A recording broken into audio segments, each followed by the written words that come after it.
Ассаламу алейкум ва рахматуллахи ва баракатух. Балиғат жасына жеткен ақыл-есі дұрыс әрбір мұсылман баласына намаз оқу парыз. Бұл намаз дініміздің тірегі, құлшылықтың өзегі. Намаз адам баласын дүние тіршілігінде жамандықтан, арсыздық істерінен қорғайды. Ал қияметтің күнінде ең алғашқы есепке тартылатын ісімізде осы намазымыз. Сондықтан намазымызды оқып үйренейік. Намазға ниет етіп сәждеге бас қойған кісі Алла Тағаланың хұзырына енген болып есептеледі. Сондықтан әрбір мұсылман адам намазға бастамас бұрын намаздың алғашқы 6 шартын білу керек. Бұлар нәжістен таза болу, дәретті болу, әурет жерінің жабық болуы, қыблаға бет бұру, уақыттың кіруі және намазға ниет ету болып есептеледі.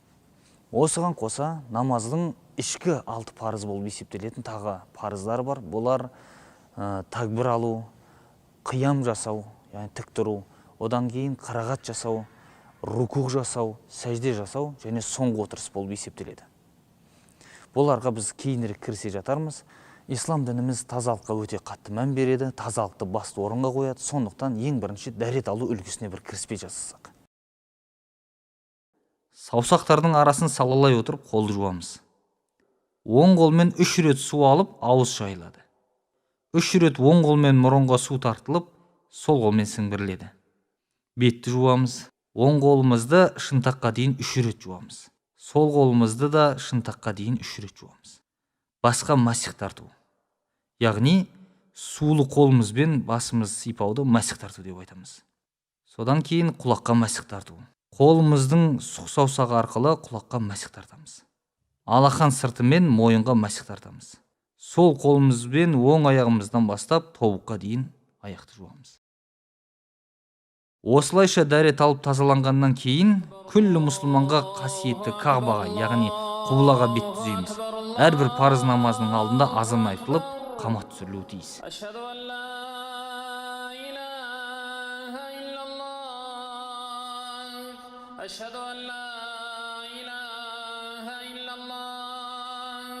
أشهد أن محمد رسول الله أشهد أن محمد رسول الله حي على الصلاة حي على الصلاة حي على الفلاح حي على الفلاح قد قامت الصلاة قد قامت الصلاة الله أكبر الله أكبر لا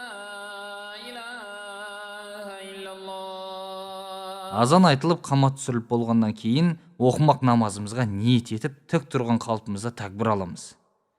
Тәкбір алғанда ер адамдар бас бармақтарын құлақ сырғалығына дейін көтеріп, Аллаху акбар деп айтады. Тәкбір алысымен оң қолымыздың бас бармағы және шынашағы арқылы қолымызды қапсыра ұстап, қол байлаймыз. Қиям деп аталатын намаздың бұл бөлігінде қолды кіндіктен төмен байлау сүннет. Сондай-ақ Ханафи мазхабы бойынша намазда тұрған кісі аяқтарының арасын тым жақындатпайды. Ең кемі 4 елі қашықтықта ұстайды. Ифтитах тәкбірін айтып, қол байланысымен сүннет бойынша сана дұғасы оқылады. Субханакаллахумма ва бихамдик ва табаракасмук ва та'ала джаддук ва ла илаха ғайрук. Сана дұғасынан кейін намаздың тек алғашқы рикағатында ғана аузу биллахи минаш шайтанир ражим бисмиллахир рахманир рахим дейміз. Одан кейін Фатиха сүресін және Құраннан бір сүре немесе қысқаша 3 аят оқимыз. Алхамдулиллахи раббил аламин ар-рахманир рахим малики яумиддин إياك نعبد وإياك نستعين اهدنا الصراط المستقيم صراط الذين أنعمت عليهم غير المغضوب عليهم ولا الضالين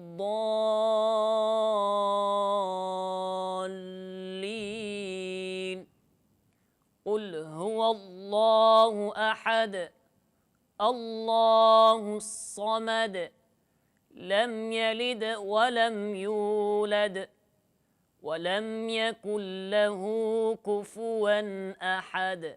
Қиямда тұрып қирағат етіп болған адам иіліп рукуға барады. Аллаху акбар деп рукуға барғанымызда қолымыздың саусақтарын ашып, тіземізді қапсыра ұстаған қалпымызда арқамызды тіктеп, басымызды тұқыртпай арқамен бір деңгейде болғаны абзал. Рукуғда ең кемі 3 рет Субхана раббиял азим деген дұғаны айту сүннет. Рукуғдан бас көтеріп жатып, Сами Аллаху лиман хамида сөзін айтып бой тіктейміз. Одан соң тік тұрған қалпымызда Раббана лакал хамд деп Аллаға мадақ айтамыз. Одан кейін намаз парызы бойынша Аллаху акбар дей отырып сәждеге барамыз. Сәждеде адам маңдайын және мұрнын екі қолдың арасына жерге тигізеді. Қол құлақ тұсында болады. Сондай-ақ сәждеде білекті жоғары ұстау керек. Сәждеде ең кемі 3 мәрте Субхана раббиял а'ла деп таспих айтылады. Бұл сүннет. Бұдан кейін Аллаху акбар деп тізерлеп отырамыз. Субханаллах дейтіндей сәл кідіріс жасап, екінші мәрте сәждеге барамыз. 3 мәрте таспих айтып болған соң тіктеліп қиямға тұрамыз. Осылайша намазымыздың бірінші рикағаты тамамдалады. Намаздың екінші рикағатында Бисмиллахир-рахманир-рахим деп бастап, ретімен Фатиха және қосымша бір сүре оқимыз. Ескерте кетер бір жайт, 3 немесе 4 рикағатты парыз намаздардың алғашқы 2 рикағатында ғана Фатиха мен қосымша бір сүре оқылады.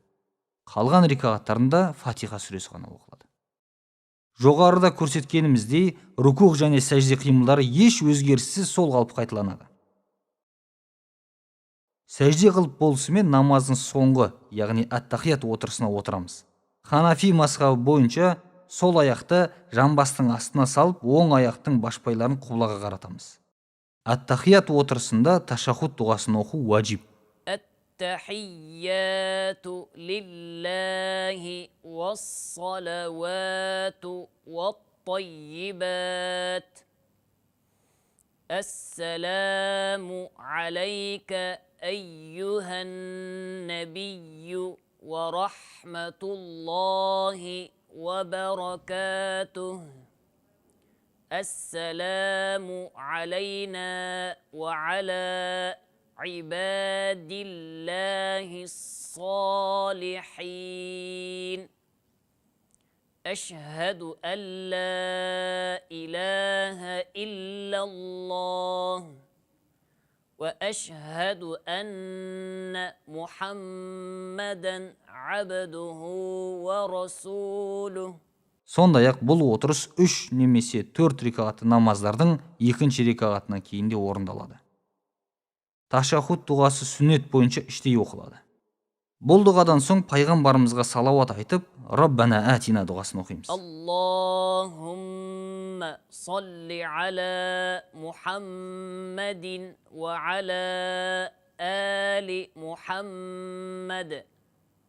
كما صليت على إبراهيم وعلى آل إبراهيم إنك حميد مجيد.